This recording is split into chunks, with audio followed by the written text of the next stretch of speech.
जय हिंद दोस्तों, आप सभी का स्वागत है आपके अपने YouTube चैनल दबंग क्लासेस पर। तो दोस्तों, आज हम पढ़ने वाले हैं मध्य प्रदेश पटवारी, मध्य प्रदेश जेल प्रहरी एवं वन रक्षक, सहायक जेल अधीक्षक और क्षेत्र रक्षक जैसे एग्जाम की तैयारी के लिए हिंदी के महत्वपूर्ण प्रश्न जो कि आपके आने वाले एग्जाम्स में जरूर पूछे जाएंगे। तो वीडियो में लास्ट तक जरूर बने रहे यदि आप लोग हिंदी में अच्छा स्कोर करना चाहते हैं। ये क्वेश्चन आपके एग्जाम में जरूर आने वाले हैं, इस बात की मैं गारंटी देता हूं। तो चलिए देखते हैं यहाँ पर फर्स्ट क्वेश्चन आपसे क्या पूछा है। तो फर्स्ट क्वेश्चन में आप लोगों से यहां पर पूछा गया है यद्यपि उदाहरण है। चार ऑप्शन आपको दिए गए, पूछा गया है कि जो यद्यपि शब्द है इनमें से किस संधि का उदाहरण है। पहला ऑप्शन दीर्घ स्वर संधि, दूसरा ऑप्शन वृद्धि स्वर संधि, तीसरा ऑप्शन यण स्वर संधि और चौथा ऑप्शन अयादि स्वर संधि। तो इसका जो राइट आंसर है वह है आप लोगों का ऑप्शन नंबर 3 यण स्वर संधि का। यद्यपि शब्द जो होता है यह यण स्वर संधि का उदाहरण होता है और यण स्वर संधि में कोई ना कोई शब्द अधूरा होता है, यही इसकी पहचान होती है। जैसे कि इसके और उदाहरण है इत्यादि। इत्यादि में देखिए ता आधा है। उपयुक्त की बात की जाए तो उपयुक्त में का आधा है। इसके बाद अगर आप प्रत्येक बोले तो यह भी इसी संधि से संबंधित है जिसमें ता आधा है। ब्यू शब्द की बात की जाए तो यह भी यण स्वर संधि का ही उदाहरण है जिसमें बा आधा है। यद्यपि में ये दा जो है ये देखिए यह भी थोड़ा आधा हिक की कैटेगरी में गिना जाता है। तो आप कह सकते हैं कि जो यण स्वर संधि होती है इसमें कोई ना कोई शब्द अधूरा होता है। तो चलिए बढ़ते हैं नेक्स्ट क्वेश्चन की ओर। नेक्स्ट क्वेश्चन की ओर बढ़ने से पहले दोस्तों मैं आप लोगों को बता देना चाहता हूं, यदि आप लोग मध्य प्रदेश जेल प्रहरी एवं वन रक्षक और सहायक जेल अधीक्षक जैसे एग्जाम की तैयारी कर रहे हैं तो आज हम बात करने वाले हैं इन एग्जाम्स की बेस्ट बुक के बारे में जो कि है चक्षु प्रकाशन की। और इस बुक को आपके आने वाले फॉरेस्ट, सहायक जेल अधीक्षक और जेल प्रहरी एग्जाम के सिलेबस के आधार पर तैयार किया गया है, जिसमें सभी सब्जेक्ट के क्वेश्चन यहां पर रखे गए हैं और सभी सब्जेक्ट से एमसीक्यू क्वेश्चन भी विथ डिटेल्स आपको दिए गए हैं। साथ ही साथ आपकी प्रिपरेशन को और बेहतर करने के लिए आपको प्रैक्टिस सेट भी दिए गए हैं, जिससे आपकी तैयारी और बेहतर हो पाएगी और आने वाले फॉरेस्ट, जेल प्रहरी और सहायक जेल अधीक्षक जैसे एग्जाम में आप लोग भी सिलेक्शन ले पाएंगे। तो जिन्होंने अभी तक यह बुक प्राप्त नहीं की है वह वीडियो के डिस्क्रिप्शन में दी गई लिंक पर क्लिक करके अमेजन या फ्लिपकार्ट के माध्यम से भी इन बुक को ऑनलाइन ऑर्डर कर सकते हैं, नहीं तो अपने नजदीकी मार्केट से भी इसे खरीदकर अपनी प्रिपरेशन को बेहतर कर सकते हैं। तो चलिए बढ़ते हैं नेक्स्ट क्वेश्चन की ओर। नेक्स्ट क्वेश्चन में देखिए आप लोगों से पूछा है खालिस्तान के पीछे कोई कहानी या घटना होती है। चार ऑप्शन आपको दिए गए, पूछा गया है इनमें से किसके पीछे कोई कहानी या घटना होती है। तो इसका जो राइट आंसर है दोस्तों वह है आप लोगों का ऑप्शन नंबर 2 लोकोक्ति। लोकोक्तियों के पीछे कोई ना कोई कहानी या घटना होती हैं। जैसे आपने कुछ लोकोक्तियां सुनी होगी जिसमें मैं उदाहरण देता हूं आपको। पहला जैसे आपने सुना होगा खोदा पहाड़ निकली चुहिया। जैसे किसी व्यक्ति ने किसी कार्य के लिए बहुत ज्यादा मेहनत की लेकिन उसे फल थोड़ा ही प्राप्त हुआ। तो इस बात को लोकोक्तियों में कैसे कहा जाता है तो हम कहेंगे इस घटना को या इस कहानी को हम कहते हैं कि खोदा पहाड़ निकली चुहिया। या तो हम कह सकते हैं कि जैसे किसी व्यक्ति के साथ कभी कोई धोखा हुआ हो तो वह अगली बार जब किसी व्यक्ति के साथ कोई व्यापार या संबंध बनाता है तो क्या करता है, बड़ी ही सावधानी रखता है। तो जिसे हम लोकोक्ति में क्या कहते हैं तो हम कहते हैं कि दूध का जला मट्ठा भी फूंक फूंक कर पीता है। मतलब एक बार अगर किसी ने उसके साथ बुरा किया तो वो अच्छे आदमी को भी बुरा ही समझता है। तो प्रत्येक लोकोक्तियों के पीछे कोई कहानी या घटना होती है, ये इसका करेक्ट आंसर होगा ऑप्शन नंबर 2। आगे बढ़ते हैं नेक्स्ट क्वेश्चन की ओर। नेक्स्ट क्वेश्चन में देखते हैं आप लोगों से क्या पूछा जा रहा है। तो यहां पर आप लोगों से पूछा है माली आवत देख कर कलियन करी पुकार, फूले फूले चुन लिए काली हमारी बार। तो इसमें कौन सा अलंकार है आप लोगों से ये पूछा जा रहा है। क्लास 9th में आपने इसे पढ़ा भी है और काफी अच्छे से पढ़ा है क्योंकि 10th में यह पूछा जाता था। तो इसका राइट आंसर आप बता दीजिए जल्दी से। करेक्ट आंसर इसका जो होने वाला है दोस्तों वह है आप लोगों का ऑप्शन नंबर 3 अन्योक्ति अलंकार। माली आवत देख कर कलियन करी पुकार, फूले फूले चुन लिए काली हमार बार। तो देखिए माली जब बाग में जाता है तो जो कलियां हैं वो आपस में बात कर रही हैं कि जो फूल हैं उन्हें माली के द्वारा चुन लिया गया है और कल उनकी बारी है, क्योंकि जो कली हैं वो कल फूल बन जाएगी तो माली कल उन्हें चुन लेगा। तो यहां पर क्या है, अन्योक्ति अलंकार है और अन्योक्ति अलंकार में अप्रस्तुत के माध्यम से प्रस्तुत का वर्णन किया जाता है। आगे बढ़ते हैं नेक्स्ट क्वेश्चन की ओर। नेक्स्ट क्वेश्चन में देखिए यहां पर आप लोगों से पूछा है उसने परीक्षा दी किंतु उसमें सफलता नहीं मिली, यह कैसा वाक्य है। सरल वाक्य, मिश्र वाक्य, संयुक्त वाक्य या विधिवाचक वाक्य। तो इसका जो राइट आंसर है दोस्तों वह है आप लोगों का ऑप्शन नंबर, जल्दी से बताएंगे करेक्ट आंसर क्या है, ऑप्शन नंबर 3 संयुक्त वाक्य। उसने परीक्षा दी किंतु उसे सफलता नहीं मिली, इस यह संयुक्त वाक्य का उदाहरण है। अब यहां पर एक शब्द देखने को मिल रहा है किंतु। यह शब्द अगर आपने देख लिए तो आप इसे आसानी से पहचान सकते हैं। देखिए संयुक्त वाक्य को पहचानने का तरीका होता है, इनके मध्य में आपको मिलेगा लेकिन, किंतु, परंतु, और, फिर भी, इसलिए। ये सारे के सारे शब्द अगर आपको वाक्य में देखने को मिलते हैं, लेकिन, किंतु, परंतु, और, फिर भी, इसलिए, तो आप इन शब्द को देखते से ही क्या मान लेंगे कि वह वाक्य कैसा है, संयुक्त वाक्य का उदाहरण है। चलिए बढ़ते हैं नेक्स्ट क्वेश्चन की ओर। नेक्स्ट क्वेश्चन में देखते हैं आप लोगों से क्या पूछा जा रहा है। तो यहां पर आप लोगों से पूछा है ठंडा गरम किस समास का उदाहरण है। 4 ऑप्शन आपको दिए गए, बोला गया है ठंडा गरम किस समास का उदाहरण है। तो जल्दी से इसका राइट आंसर बता दीजिए। तो आप लोगों को क्वेश्चन में बीच में यहां पर एक योजक चिन्ह देखने को मिल गया है। यह योजक चिन्ह जहां देखने को मिल जाता है ना, वहां कौन सा अलंकार होता है, सॉरी कौन सा समास होता है दोस्तों, तो आपका आंसर होगा वहां पर होता है ऑप्शन नंबर फर्स्ट, द्वंद्व समास, ठंडा गरम। ठीक है, और साथ ही साथ इसके अन्य उदाहरण कैसे होते हैं, माता पिता, भाई बहन, ये जैसे ये सारे के सारे पुरुष महिला है ना, इस प्रकार से जो आप लोगों को योजक चिन्ह के द्वारा लिखे जाते हैं, पति पत्नी, दादी दादा, या फिर नानी नाना, मामा मामी, ये शब्द जो भी हैं, इस प्रकार के शब्द जिनके बीच में आपको ये चिन्ह देखने को मिलता है, वहां पर कौन सा समास होता है, तो आपका आंसर होगा द्वंद्व समास होता है। द्वंद्व समास में दोनों पद प्रधान होते हैं। आगे बढ़ते हैं नेक्स्ट क्वेश्चन की ओर।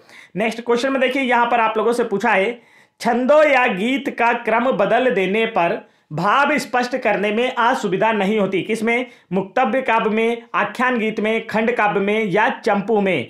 तो आप लोगों को बताना है कि छंदों या गीत का क्रम बदल देने पर भाव स्पष्ट करने में किसमें असुविधा नहीं होती है। तो इसका जो राइट आंसर है वह है आप लोगों का ऑप्शन नंबर फर्स्ट, मुक्तव्य काव्य में।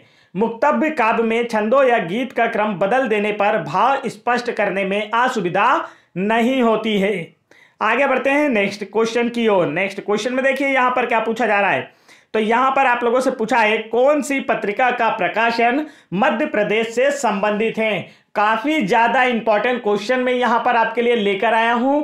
तो यदि आपने अभी तक चैनल को सब्सक्राइब नहीं किया है तो तुरंत चैनल को सब्सक्राइब कर लीजिए। यदि आने वाले फॉरेस्ट, जेल प्रहरी और साथ ही साथ पटवारी जैसे एग्जाम में सिलेक्शन लेना चाहते हैं, क्योंकि यह सारे के सारे क्वेश्चन आपके एग्जाम में जरूर पूछे जाने वाले हैं। बाद में पछताने से अच्छा है अभी चैनल को सब्सक्राइब करके सारे वीडियोस अच्छे से पढ़ लीजिए, चैनल की प्लेलिस्ट चेक कर लीजिए, जिससे आपकी प्रिपरेशन बेहतर हो पाएगी। आगे देखते हैं कौन सी पत्रिका का प्रकाशन मध्य प्रदेश से संबंधित है। तो इसका जो करेक्ट आंसर है दोस्तों वह है आप लोगों का ऑप्शन नंबर ए, साक्षात्कार। साक्षात्कार पत्रिका जो है यह मध्य प्रदेश से संबंधित है। साक्षात्कार पत्रिका का जो प्रकाशन है यह मध्य प्रदेश के भोपाल से होता है। भोपाल मध्य प्रदेश राज्य की राजधानी है, जहां के सीएम कौन है, शिवराज सिंह चौहान हैं। चलिए बढ़ते हैं नेक्स्ट क्वेश्चन की ओर। नेक्स्ट क्वेश्चन में देखते हैं आप लोगों से क्या पूछा जाए। पत्र पत्रिकाओं से काफी क्वेश्चन पूछे जाते हैं, तो मध्य प्रदेश की जितनी भी पत्रिकाएं हिंदी में तो आप याद कर ही लेना, इस बात को अच्छे से याद रखिए। नेक्स्ट क्वेश्चन में आपसे पूछा है निम्नांकित में से कौन भिन्नार्थक नहीं है। 4 ऑप्शन आपको दिए गए, पूछा गया इनमें से कौन सा ऑप्शन ऐसा है जो भिन्न भिन्न अर्थ नहीं बता रहा है। भिन्नार्थक नहीं है मतलब भिन्न भिन्न अर्थ नहीं दिखा रहा है। पहला वाला आप देखेंगे गाय बछेरू, दूसरा ऑप्शन देखेंगे प्रचार प्रसार, उर्दू फारसी, रोटी चपाती। तो बताइए यहां पर कौन सा ऐसा शब्द है जो भिन्नार्थक नहीं है। तो इसका जो राइट आंसर है वह है आप लोगों का ऑप्शन नंबर सेकेंड, रोटी और चपाती। देखिए गाय और बछेरू दोनों अलग अलग जीव है, ठीक है, दोनों मतलब है गोवंश के, पर क्या कह सकते हैं एक गाय एक बछड़ा दोनों अलग अलग हुआ। और यहां पर प्रचार अलग होता है, प्रसार अलग होता है, दोनों अलग अलग चीजें होती हैं, ठीक है। और उर्दू और फारसी अलग अलग भाषाएं हैं। तो यहां पर ऐसा कौन सा प्रश्न है जो कि भिन्नार्थक शब्द नहीं है। तो इसका आंसर होगा रोटी और चपाती। दोनों का ही एक ही अर्थ होता है, दोनों का ही उपयोग हम भोजन के रूप में करते हैं। आगे चलते हैं नेक्स्ट क्वेश्चन की ओर। नेक्स्ट क्वेश्चन में देखते हैं आपसे क्या पूछा जा रहा है। तो यहां पर आप लोगों से पूछा है विश्व में सर्वाधिक बोली जाने वाली भाषाओं का क्रम है। 4 ऑप्शन आपको दिए गए और बोला गया है कि विश्व में सर्वाधिक बोली जाने वाली भाषाओं का क्रम क्या है। जल्दी से इसका राइट आंसर आप लोग जल्दी से बता दीजिए। तो करेक्ट आंसर इसका होने वाला है दोस्तों ऑप्शन नंबर फर्स्ट, चीनी, अंग्रेजी और हिंदी। विश्व में सर्वाधिक बोली जाने वाली भाषा है चीनी, उसके बाद अंग्रेजी और फिर हिंदी। और हिंदी जो है यह भारत की राजभाषा है। आगे बढ़ते हैं नेक्स्ट क्वेश्चन की ओर। नेक्स्ट क्वेश्चन में देखते हैं आपसे क्या पूछा जा रहा है। तो यहां पर आप लोगों से पूछा है किस छंद के प्रत्येक चरण में 16 और 12 की यति के साथ कुल 28 मात्राएं हैं।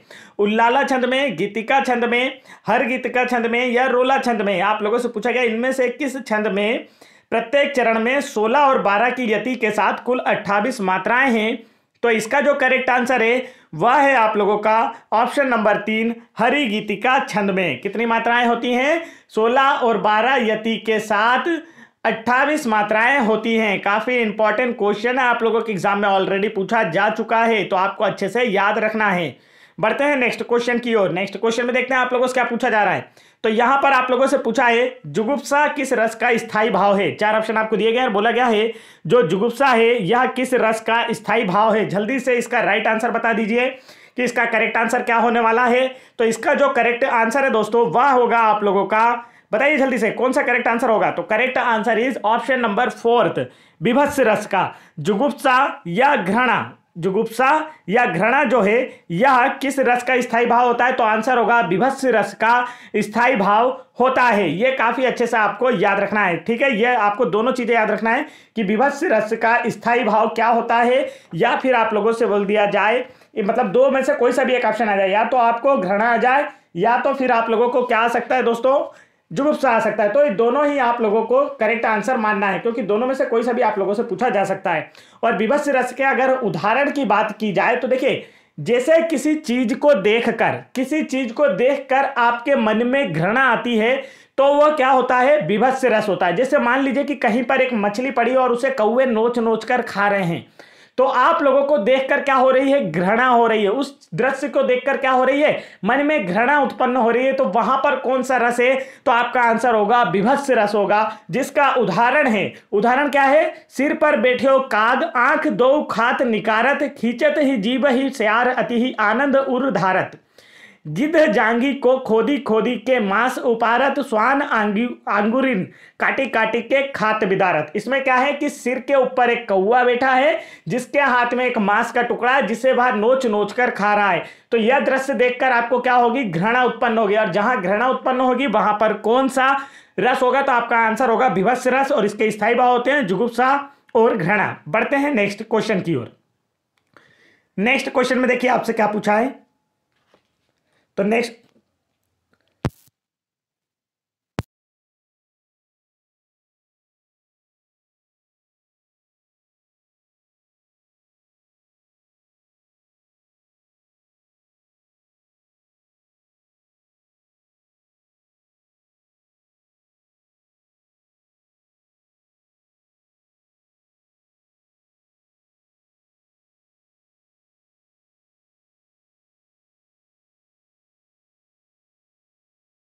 का दैनिक भास्कर के द्वारा भोपाल से प्रकाशित की जाती है। कहां से प्रकाशित होती है, भोपाल से। और किसके द्वारा प्रकाशित की जाती है, तो दैनिक भास्कर प्रकाशन के द्वारा मासिक तौर पर प्रकाशित की जाती है।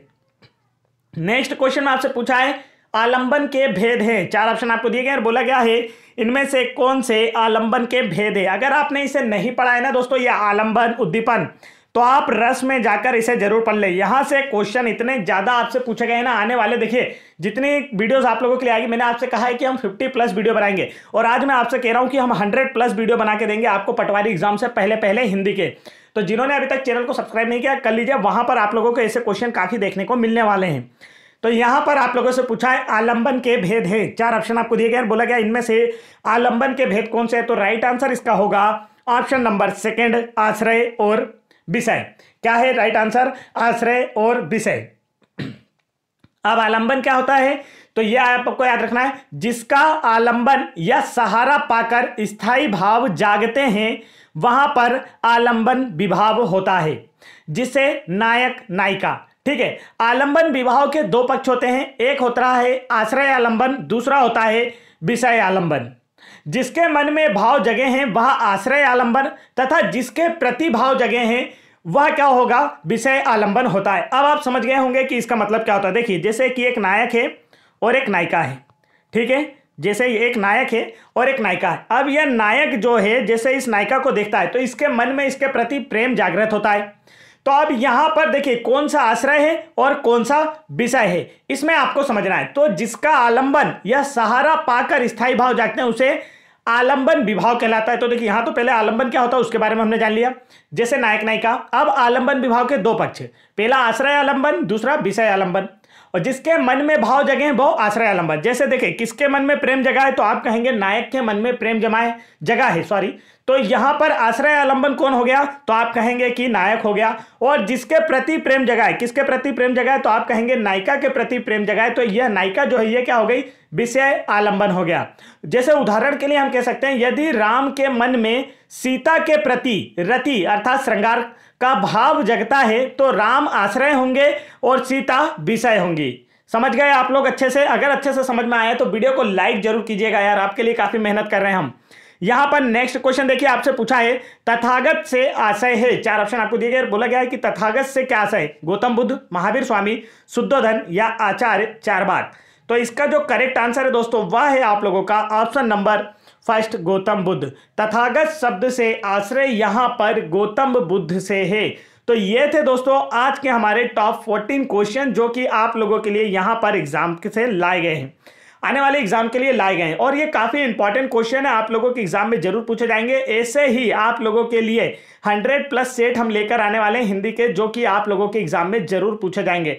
तो जिन्होंने अभी तक चैनल को सब्सक्राइब नहीं किया वो चैनल को सब्सक्राइब कर लीजिए। साथ ही साथ यदि आप लोग हिंदी की 2000+ प्रश्नों की PDF फाइल डाउनलोड करना चाहते हैं जो कि आप लोगों को दिखाई दे रही है, और यदि साथ ही साथ ये पटवारी एग्जाम और फॉरेस्ट एग्जाम की तैयारी के लिए 2000+ साइंस के क्वेश्चन और 2500+ कंप्यूटर के क्वेश्चन देखना चाहते हैं, और MP पुलिस कांस्टेबल एग्जाम 2022 की सभी शिफ्टों के क्वेश्चन देखना चाहते हैं, तो आप वीडियो के डिस्क्रिप्शन में दी गई लिंक पर क्लिक करके इन सभी PDF को डाउनलोड कर सकते हैं, जिससे आने वाले एग्जाम की तैयारी आपकी बेहतर हो पाएगी और आप लोगों का भी सिलेक्शन हो पाएगा। तो फटाफट वीडियो को लाइक करके चैनल को जरूर सब्सक्राइब कर लीजिए। साथ ही साथ बेल आइकन के बटन जरूर दबा लीजिए ताकि ऐसे इंपॉर्टेंट एजुकेशनल वीडियो के नोटिफिकेशन आप तक आसानी से पहुंचते रहे। जय हिंद दोस्तों।